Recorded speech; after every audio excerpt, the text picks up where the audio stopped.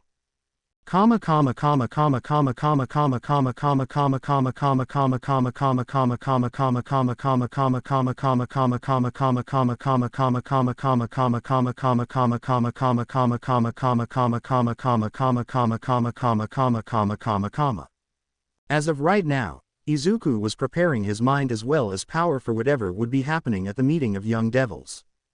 He never knew any other devils within the young devil rankings since he only ever knew about Sona Citri and Rias Grimori, but he was willing to learn more about the young devils and learn about their powers.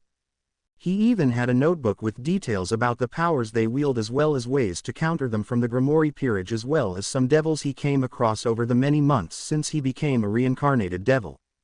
He was walking towards the other girls when he noticed that some of them were sitting at the breakfast table without him and were looking miffed about something. Is there something wrong? Izuku asked, stuttering a little. Nope, we are just waiting to head out soon, Rias said, looking away from Izuku.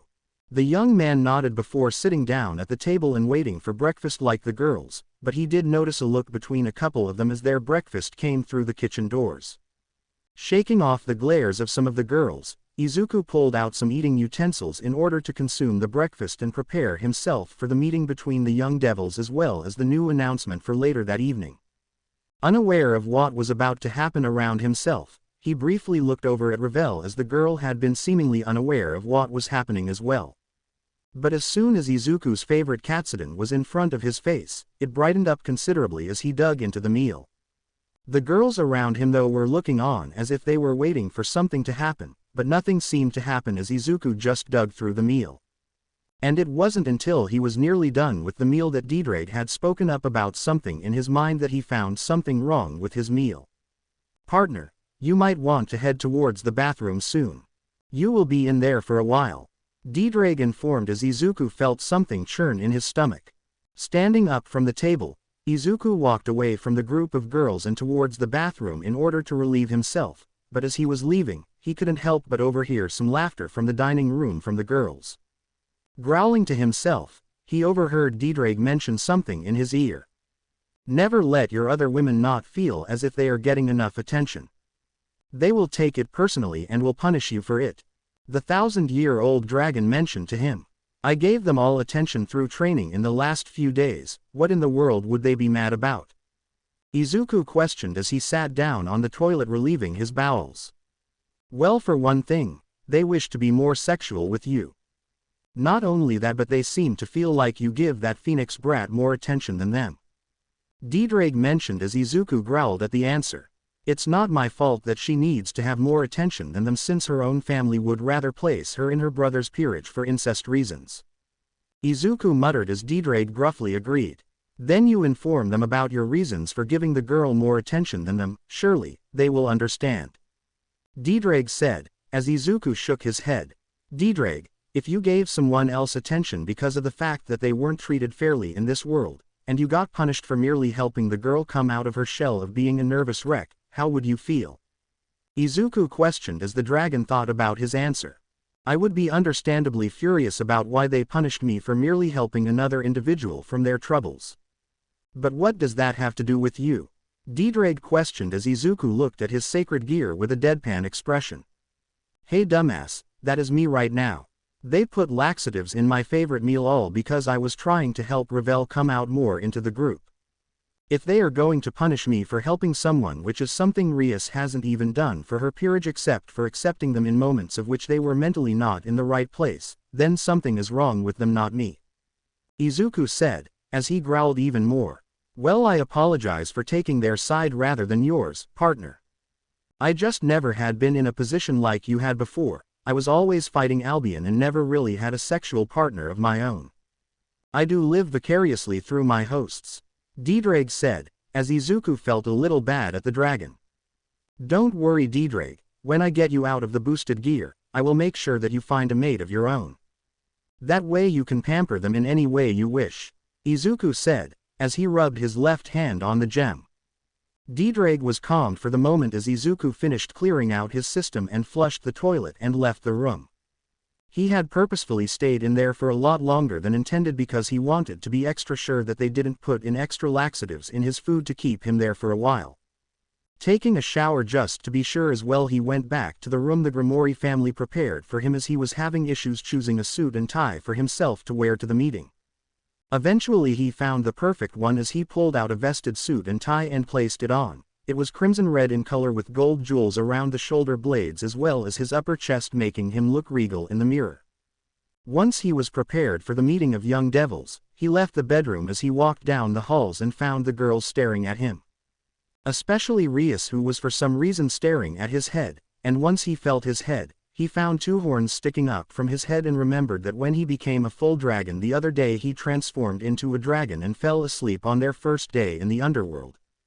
As he walked towards the girls, he found Ravel and stood next to her as he began a conversation with her. As the girls around him tried to enter it, he glared harshly at them for some reason, making them feel sad. They were sad that he wasn't giving some of them attention and were becoming more and more jealous of his connection to Ravel. But now wasn't the time to be jealous with him as they needed to leave for the meeting of devils and the leaders of each faction. It was a few minutes later that Kanon had arrived and brought them all to the meeting building as Izuku kept an eye on the surroundings. He felt a small pulse of energy from the forest and thought it was a familiar, completely missing the recognition of Kaneko as she looked at the forest as she stood next to him. Walking through the doors of the building, the peerage plus Ravel walked through the halls as they watched the building closely. Izuku was more or less unprepared for everything as the whole place looked like a massive mansion that was at least 16 times larger than the Grimoire estate. They all entered a small room as they looked at all the young devils talking to one another, with the elder devils conversing with one another as well. Rias and Akino walked over to Sona and Tsubaki as the two young devils had begun conversing with one another about the meeting. Izuku sat near Ravel as he wanted to give her some breathing space, but not enough to where she would be overwhelmed with the presence of other devils. Eventually Izuku left the big dining hall and allowed Ravel to walk around on her own and speak to the other devils to increase her social status. He was walking through the halls outside the dining room as he ran into two devils arguing about something he didn't even know about. They kept making insults towards one another's houses as Izuku watched from afar when a new person showed up and brought the argument to an end with just his presence alone.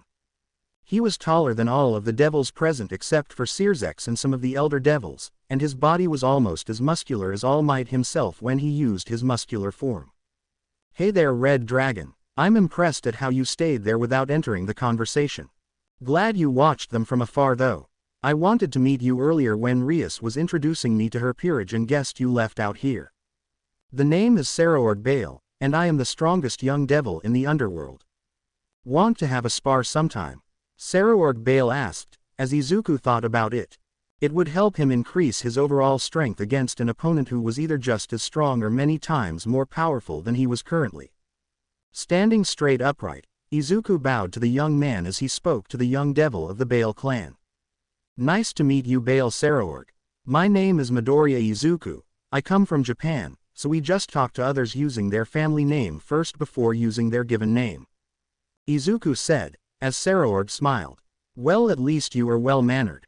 I got to go, The meeting between the leaders and a new one wishing to enter the treaty between the three factions within the Christian pantheon are coming up soon. You might want to return back to your master soon, Saraorg said, as Izuku nodded and started to walk back, only to find Kaneko leaving the building via elevator. Seemingly confused, he ran towards another elevator as he noticed that Rias had done the same thing. Izuku, what are you doing out here? She asked, confused. I was getting some fresh air and found Kaneko entering the elevator next to us.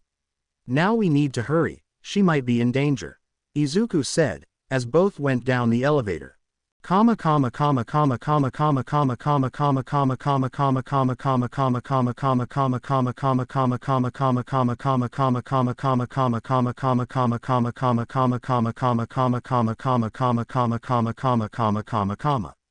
Whilst master and servant were going towards where Kaneko was heading off to, the meeting between Searzex as well as the other faction heads within the Christian pantheon was started.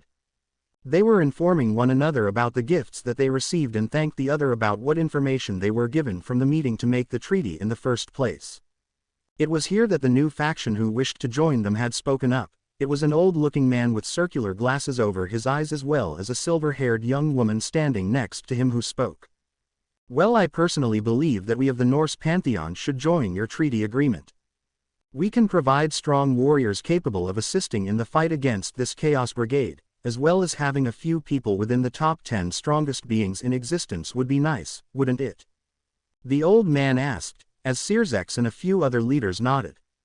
As the leaders continued their little speech, the silver-haired young woman had left the room in order to see what kind of foods the underworld provided. This allowed the old man to release some tension within his shoulders as he started to speak with his lower head than anything else. Not to mention, I would like to see some of the younger women within the Devils and Angel factions, he said, with a lecherous face. Azazel chuckled at the old man's change in tone as the other faction heads had looked on with slight horror, and Searzex chuckled as well. It appeared that the leader of the Norse faction was more of a perverted old man than anything else, but his power was where his strengths were placed, not to mention the fact he had been alive since the creation of the Norse pantheon was first written. They were in the middle of their peace treaty when another member of the Norse pantheon had interrupted the party with an angered look on his face. What is the meaning of this, Loki? The man asked, as the now named Loki growled at the man. You can't be serious, father. Siding with the devils, angels and fallen angels is just lowering our standards to mere pests. Loki growled out. The god of mischief was a tall god who was very pale in skin color. He had silverish blue eyes as well as regal garments fit for the son of Odin. Not to mention he was very furious about this meeting taking place at the moment. Loki, if you surrender now and head back to Asgard, I will let this action of defiance slide. If you do not, I will be forced to punish you. The old man said, as Ajuka had managed to finish a spell at the exact moment. Once Loki began to attack the party with his wolves, that was when Ajuka struck as he sealed the god in a massive prism of magic power that would hold the god for at least 2 days before he would break out of it from pure strength as well as magical power.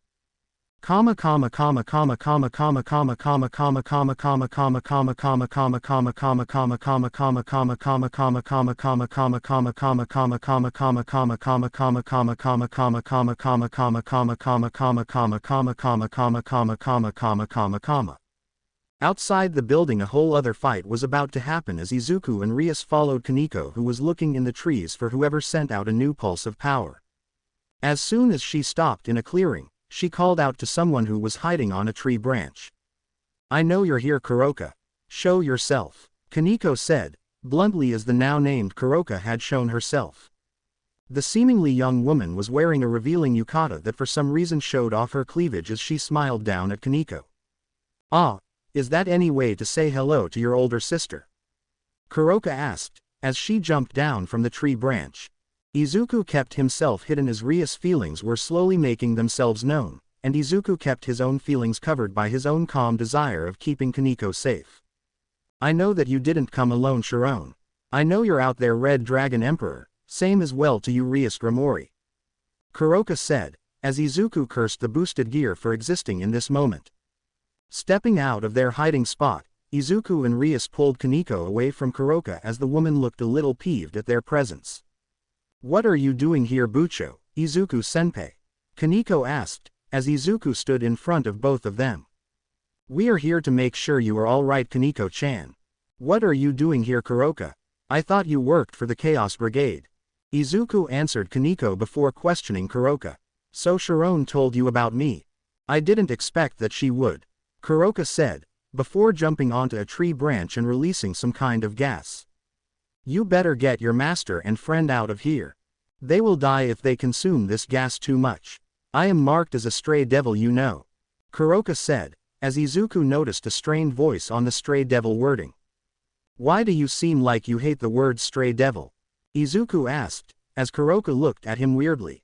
What are you talking about? I am a stray devil. I killed my master and ran away. Kuroka said, as Izuku shook his head. Stray devils become disformed from their original body, at least those stray devils I came across. Yet you don't look like a massively mutated Nekomata to me. You still look normal, which means you had a reason to kill your original master. Izuku said, exiting his combat stance. Partner, you should get back on guard, she can easily kill you as you are right now. D-Drake warned inside Izuku's head. Izuku ignored the dragon as Kuroka had disappeared from sight as Izuku stood still in the middle of the clearing as Rias and Kaneko had fallen asleep due to the gas as a barrier was placed around them by Izuku to prevent them from dying to the gas. It was here that Kuroka had appeared behind him with an elongated claw at the jugular vein as she leaned her head next to his ear. She was surprised that he was shorter than she thought he was from on the tree branch. He was barely around her height now that she was close to him. I killed my master for power, that's it. Nothing more. Kuroka said, as she poked his jugular vein. Well, I personally will have to say that you're wrong. You killed your master for some reason, and it wasn't for more power. It was for your sister. Kaneko, wasn't it? Izuku asked, as Kuroka looked into his large expressive eyes. They were conveying so much sympathy as well as pity that Kuroka had smiled at him before pulling her claw away. Well, you're right about that. I killed my previous master because he was about to use my little sister for his experiments. He wanted to create a super devil that was as powerful as Searsex, and since he managed to increase my magic potential through his experiments, he wanted to do the same, breaking our deal with one another. So I was forced to kill him as he was about to begin his experiments on her. Am I a bad sister for killing the master who was keeping us safe within his home, because he was about to place my little sister under the same pain I went through? Kuroka explained her backstory. No, you're not a bad sister. You were just that protective of a sibling who was about to be placed under the same pain you went through. But what you did, while not inherently wrong, was not the right thing to do. Killing someone was not the right way. Wasn't there a way for you to take your sister and flee towards Searsex without having to be placed as a stray devil? Izuku asked, as Kuroka looked at him with a weird look before laughing out loud. You don't get it, don't you? I would have been killed because I ran away from my master, and he would have put a bounty on my head because I fled from him. He gave us a home as well as our own space to live within his territory, but he was not willing to give us up. Kuroka said, as she backed away from Izuku. Well, what stopped you from informing Searsex Lucifer about what was really happening in the home of your master? Izuku asked, as he stared at Kuroka. Nothing right now, but if anything, I would rather die than inform him about my situation. Just because I tell him about the situation I was in, doesn't mean that he would be willing to help me. Kuroka said, as Izuku stared at her in worry. Well, if he wasn't going to help you, then why did he help your little sister out of the situation of being killed? Izuku asked, as Kuroka looked at him confused. He saved my little sister from being killed? She asked, completely surprised. Yes, from what I heard from Kaneko herself, Searsex helped her from being placed under execution by the Elder Devils by stating that she was being placed into Rias Peerage. Ever since then she has been afraid of her Neko side because of what she last saw you do with the power. It took years in order to get her to be capable of using the power once again, but I personally think that she was afraid of the power because of how you used it against your master. Izuku said, as he took a step towards Kuroka. She stared at him before entering a combat stance as she smiled at him with a small, but thankful smile on her face. Well, Red Dragon Emperor, you will still need to fight me since I am registered as an S-rank stray devil. I will not be leaving here without my sister, she said, as she launched towards Izuku. The young man stayed still as Kuroka had arrived soon in front of him with a concerned look on her face as he still did nothing. But as soon as she was directly in front of him, she felt something wrap around her body as she was seemingly pulled closer to Izuku. It was here that she found out that Izuku had wrapped his arms around her body and pulled her into a hug, something she hadn't been able to feel ever since she was born, and her mother left them alone.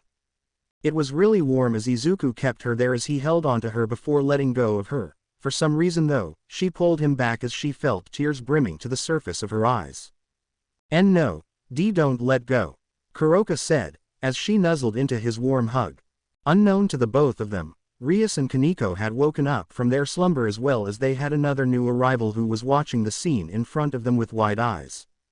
By the time Kuroka herself had let go of Izuku, she pushed herself away from the young man as she had walked over to the guy who Izuku saw take Valley away from their fight during the meeting of the three factions. "Hey man, didn't know you were a Casanova, but whatever, me and Kuroka need to leave.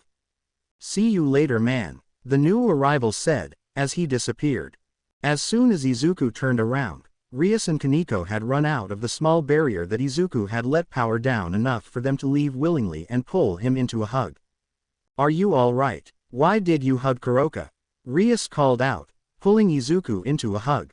"She looked really sad. I just wanted to help her," Izuku said, before passing out. He had too much of the gas in his system that Dedrag spent the entire time trying to have been resisted enough to last him this long. He was impressed with the boy's ability to withstand such poisons for that long, but he wouldn't judge him for trying to help his enemy. "We need to inform my brother about this," Rias said, as Kaneko nodded along. They left the area as they made their way back to the party, unaware of everything happening there, and about a big battle coming up within the next few days. As Rias and Kaneko dragged Izuku's unconscious body towards the party, they were intercepted by Tannen as the Dragon King had landed nearby. "What happened to the boy Dedrag?" Tannen questioned as Dedrag spoke. "He inhaled too much of the poison gas from Kuroka. It's taking everything in me to keep him asleep at the moment. The very second he wakes up, his instincts are going to act up. And not in a very PG-13 way," Dedrag implied as everyone in the area nodded. "I see. Well, we should bring this situation up with Sirzex, and probably leave someone nearby so that he can release his tension," Tannen said, as Rias volunteered for the action. "I will do it. I am his master. So it should be up to me to bring him back from his lucid instincts," Rias said, as Tannen stared at her for a moment. "Well, be sure to tell us what it's like to be fucked senseless by a dragon's groin." Tannen chuckled as Rias blushed crimson. Wait, he will essentially rape anyone who gets near him?" Rias asked, as Tannen thought about how to word his answer. "In essence, he will force himself on any woman who is in his area. His instincts are overwhelmed with the aphrodisiacs that were implanted into his system by Kuroka, and he will not be coherent for about a day unless he works it out," Tannen said, as Dedrag entered the conversation. "What that old man is stating, Grimori, is that you will be subjecting yourself to at least a full day of accepting Izuku's semen into your womb," Dedrag said, smugly. I won't get pregnant from that, right? I know my race is incredibly difficult to impregnate. But now I am seriously worried," Rias asked, as Kaneko nodded her own head. "Dragons can essentially get women pregnant if they wish it to happen, but if you make it known that you don't want to be a mother just yet, then his body will automatically on instinct make sure that it doesn't have any fertile semen moving inside you. Now, with that biology lesson on dragons complete, we need to get back to the party and see what in the hell happened," Tannen said, as he lifted everyone up and flew over to the party. By the time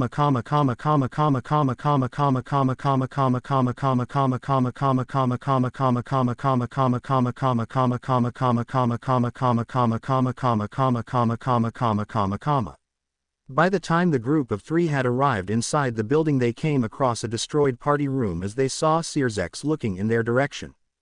"Rias, what happened to Izuku?" Sirzex questioned the girl as she gave him her explanation. Once figuring out what Izuku had done for Kuroka, the man nodded at Rias and allowed her to leave the area so that she could deal with Izuku's soon-to-be risen libido.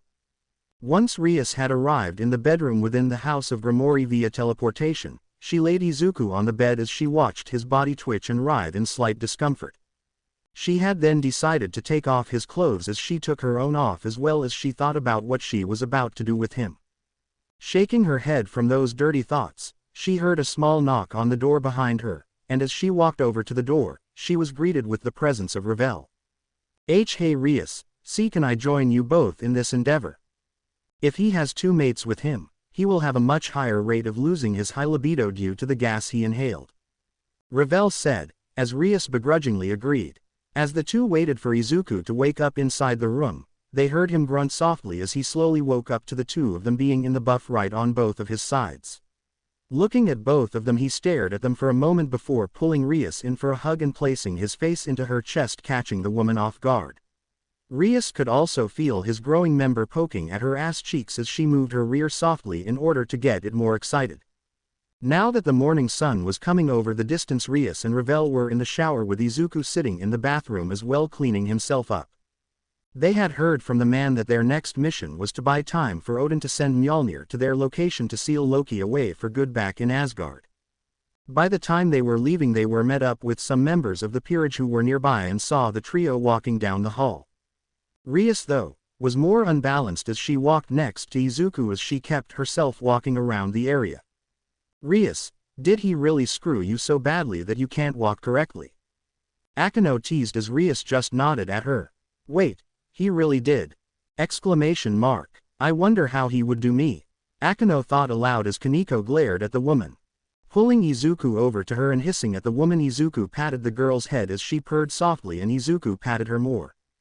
They all soon left the Grimoria state and teleported into the area where Loki was imprisoned by Ajuka Beelzebub. Team Valley was there as well, but it was for their own benefit since they had wanted to take something that belonged to Loki himself. And as they stared at the god inside the sealed prison, they watched as he finally used enough magic to free himself from it. Glaring at those around him, he summoned his beasts and children in order to kill everyone present. The different groups made their plans as they made the plans to take the god on. Once they were complete with their plans, Izuku and Valley were the deciding factors on who they were going to fight. Izuku and Valley would fight Loki themselves in order to keep him away from everyone else. Rias and Akino with Sona and Tsubaki would take on Midgardosmir. Saji and Kaneko would take on one of the beasts that were children of Loki, and Team Valley had their own setups against certain individuals. But their main goal was to get his pet and turn it into their own with Arthur's own Excalibur blade of Caliburn. Once the group was prepared to attack their respective opponents, they all yelled out their attack and charged towards the group of enemies they all had teamed up for. Izuku and Valley flew towards the incoming missile of Loki as the trio had clashed in the skies. Rias and the rest of her peerage with Sona's peerage had split up in order to take down their own individual enemies. With Valley team keeping Fenrir busy, they all were working together when one of Asgard's fighters entered the fray with Izuku and Valley to keep Loki busy. It was Odin's bodyguard, as she was standing taller than Izuku by more than a few inches as she was the exact height of Valley. Once the two gained a new ally in terms of fighting prowess, the trio had taken to the fight with a gusto that wasn't seen previously, as all three did their best in order to keep Loki off the others as well as the leaders of their respective faction. Izuku was leading the charge physically, whilst Valley and the new arrival from Asgard had been blasting Loki from afar with their magic. Loki was getting more and more furious over time as he was constantly being hit by something that was more akin to a green blur with lightning of the same color coursing around him. Using his magic to see what was going on, he noticed that the young man was still faster than his magic could allow him to see. But at least it could show him a slightly less blur from what he could normally see, and as the blur came towards him with incredible speed, he prepared a blast in order to stop the blur almost entirely. But something wrong happened. He watched as the blur seemingly disappeared from existence as he looked around for a moment before feeling a fist entering through his stomach, causing him to cough up spittle. Looking down, he found a bloodshot-eyed Izuku who was glaring at him with anger or fury similar to his own, and he couldn't help but chuckle. "So you are angry as well?" Loki questioned as Izuku merely nodded before going back on the attack. "Why do you attack me with anger? I have every right to be furious with my father's decision." Loki questioned as Izuku appeared behind the god who wasn't even trying to defend himself anymore. "Because you are trying to stop the peace that the world could attain if you continued this farce. I am trying to bring peace to the world of the supernatural. And if I have to do that by taking you down, then I will use the anger of my own past in order to take you down." Izuku called out, pulling out a massive blast from his chest armor. As it opened up, a massive green blast was charging up from a massive gem as Loki had prepared to make a barrier when he felt his magic suddenly disappear. Looking around for whoever did that, he saw that the Valkyrie had been using a magic spell to take away his defensive magic. Growling angrily, he charged his own magical spell in order to defeat Izuku. Emerald green and lime green energies had glowed on the battlefield as both combatants had charged their greatest attacks on the battlefield. Boost boost boost boost boost boost boost boost boost boost boost boost boost boost boost boost boost boost boost. Once Izuku and Loki had reached the peak of their power, for Izuku the absolute limit his body could handle in this situation and beyond it a bit, and for Loki the highest maximum he would allow himself to use for his magic. Both released their attacks as they stated their exact names as both beams of energy had moved towards one another in the sky. Longinus Smasher, Izuku called out with D-Drake. Punishment of a mortal, divine wrath. Loki cried out, as both blasts moved towards one another. The Longinus Smasher had clashed with the massive ball of energy in the sky as he pushed as hard as he could to keep the blast up and force it back. Loki on the other hand was using a small amount of power in order to hold it there to prevent himself from being overpowered by the Red Dragon Emperor. On the other side of the battlefield, everyone else were struggling in order to defeat even one of Loki's children as the dogs moved about the field attacking everyone indiscriminately. Rias, Sona and Akino were teaming up on Midgardosmir as it flew around the battlefield attacking everything in its sight. But eventually they managed to lower its strength to the point that they could destroy it themselves as it died in a massive glow of red, black, yellow and blue attacks. Rias' power of destruction, Akino's holy lightning, Sona's water dragon powers had fully destroyed Midgardosmir's form that Loki created.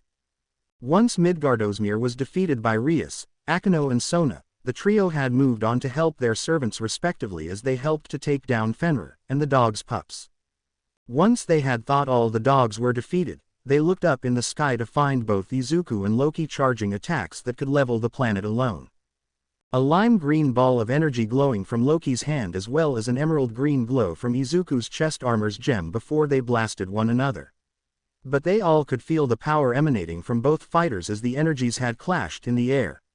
They watched in awe as Izuku had tried his best in order to push back the blast of Loki's divine wrath, but it seemed like it wouldn't be enough as the lime ball of energy had started its path towards the young man. D-Drake, what are the chances that I can overpower that with one more pulse of power? Izuku groaned under the pressure. Very unlikely, partner. You are using everything in your power in order to hold it back right now. If you have even more power within you, then you are surely holding it back. D-Drake said, as Izuku started to let one for all power himself up even more. The blast he was using had increased in strength as he pushed it back into a stalemate once more. The blasts were beginning to cause the planet to rumble as they were watching as certain areas of the area begin to break apart as Izuku pushed as hard as he could. There's got to be something we could use to penetrate Loki's god armor magic. Izuku called out, as Loki was heard laughing. Izuku got slightly angrier as his power increased only slightly from the anger released, but it wasn't enough. Izuku had pushed back Loki slightly, but the bastard just placed a little more power into his attack, causing Izuku to feel like he was being crushed by 500 elephants. There is the Juggernaut drive form, but that is extremely dangerous for you, partner. You would essentially be shaving off a portion of your lifespan from your body in order to defeat Loki. But even that is highly unlikely for you to achieve in this fight. D-Drake said, as Izuku thought about it. Just as he was about to continue to come up with a new plan in order to take down Loki, everyone heard Odin's voice on their magical communications. Give Mjolnir to the Red Dragon Emperor, he will know what to do with it. Odin called out, as Izuku pushed as much power as he could in order to pull away from the beam struggle. Pushing himself away from the massive ball of energy and flying over towards the incoming Warhammer of Thor, Izuku had placed himself in a position where he was highly vulnerable. As soon as he reached out towards the hammer, he felt something akin to a headache as he immediately dodged to the right, and he was surprised by what he found. Another dog that was seemingly summoned was right there.